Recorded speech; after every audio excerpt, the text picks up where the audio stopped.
After spending over 10,000 hours in Rust, I can finally reveal the blueprint for the perfect base for any player, any server. I've planned everything from the first starter base to the final steps on the shooting floor. The main rule, easy to build, whether you've played 50 hours or 20,000. And of course I had to include my main feature, offline protection. 5 walls, 7 bunkers, and 3 ceilings to the open core without floor stacking. Let me introduce my new dual quad base, Aether.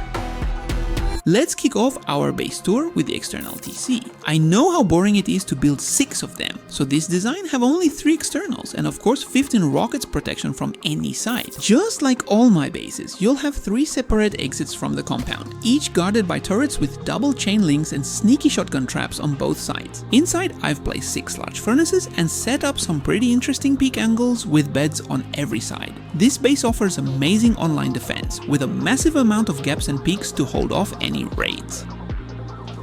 Right now, you're looking at the first of 6 bedrooms on the ground floor, 3 are in the compound on each side, and the other 3 are inside on the first floor. The main feature of this base is how easy it is to use at any stage, from your starter build all the way to the endgame. I've listened to your feedback and fixed the previous mistakes, so you won't find a ladder hatch or anything else that makes moving around a pain. There are 2 main entrances on opposite sides to help against door campers. I've also tested different build orders and in my opinion found the perfect one for this base. At every stage you'll be able to defend your base and have at least 2, sometimes even 3 exits from any side. If you want a custom base built to all your specifications and only for you, you're welcome to join my Discord. I also have a Patreon with 20 ready-made bases, and for just $5 you'll get access to all of them. All the links are in the description. For now, let's move to another part of the base that leads to the open core. This building has a lot of garage doors, so raiding through them would be extremely costly. So we're now on the second floor, where you'll have excellent angles on the compound entrance and a brutalist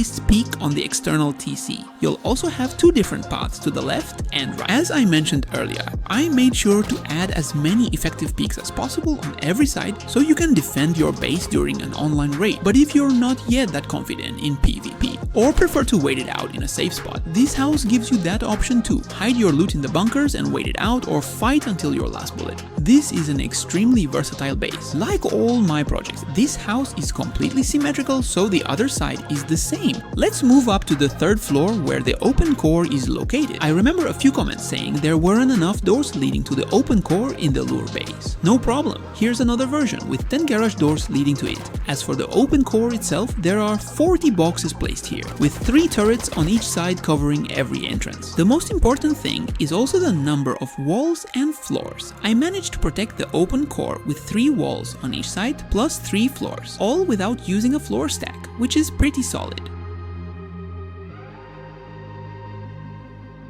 Moving on to the 4th floor.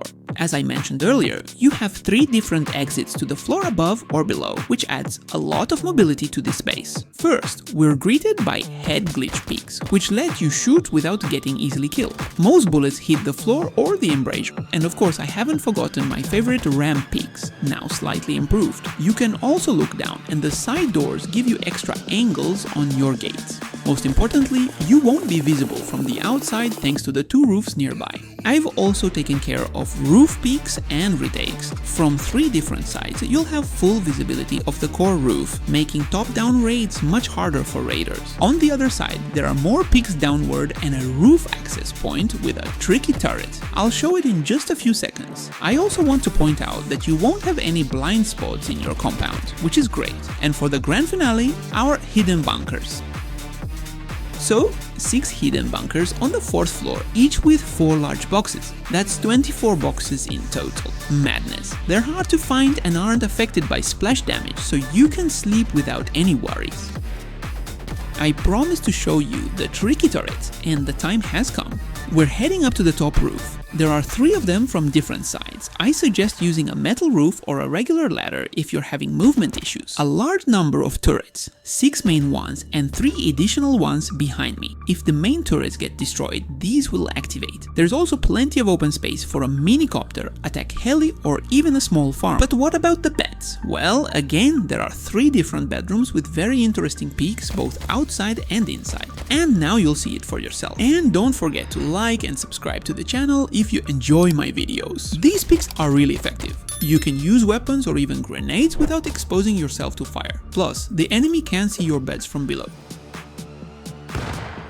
Here's the overall view of the top roof. 3 turrets with double chain links and 3 turrets excellent against aerial targets. There are also 6 wind turbines, so if you need SAM site, you can place them where you want. And finally, here's the total number of ceilings up to the open core and cupboard, along with the number of walls, and of course the upkeep for the main TC.